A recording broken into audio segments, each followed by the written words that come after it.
के जोड़ा खिलदा के जोड़ा रोदा, के जोड़ा खिलदा के जोड़ा रोदा, के खुशू मिलदियूं के गोड़ा मिलदा। आई शादिन जी सीज़निया अलाए के दिलियूं टुटदियूं। आई शादिन जी सीज़निया अलाए के दिलियूं जुड़दियूं। के जोड़ा खिलदा के जोड़ा रोदा, के खुशू मिलदियूं के गोड़ा मिलदा। आई शादिन जी सीज़निया अलाए के दिलियूं टुटदियूं।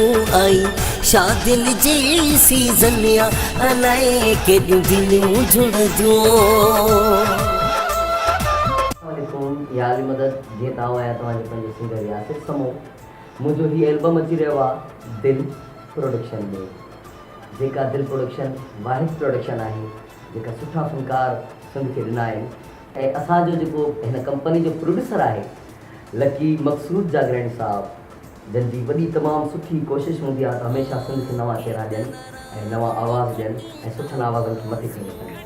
हिन एल्बम जी जंहिं सिलेक्शन कई आहे असांजे सिंध जो तमामु सुठो शाइर ऐं तमामु ख़ूबसूरत ॿोल लिखंदड़ अब्दुल हक ॾेपर साहब कंहिं तारीफ़ जो मोहताज आहे। उमेदु आहे त हीउ एल्बम उन जी सिलेक्शन सां हिकु नओं रंग मुंहिंजो खणी ईंदो। रब खैर करे शलद पर अब्दुल हक,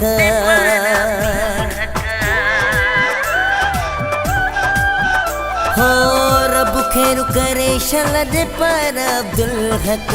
बाकी आशिकनि सां थींदा वॾा नाहक, के जवाग खुलदा के चरिया थींदा। आई शादिन जी सीज़निया अलाए के दिलियूं टुटदियूं। आई शादिन जी सीज़निया अलाए के दिलियूं टुटदियूं। के जोड़ा खिलदा के जोड़ा रोदा, के खुशू मिलदियूं के गोड़ा मिलदा। आई शादिन जी सीज़निया अलाए के दिलियूं टुटदियूं।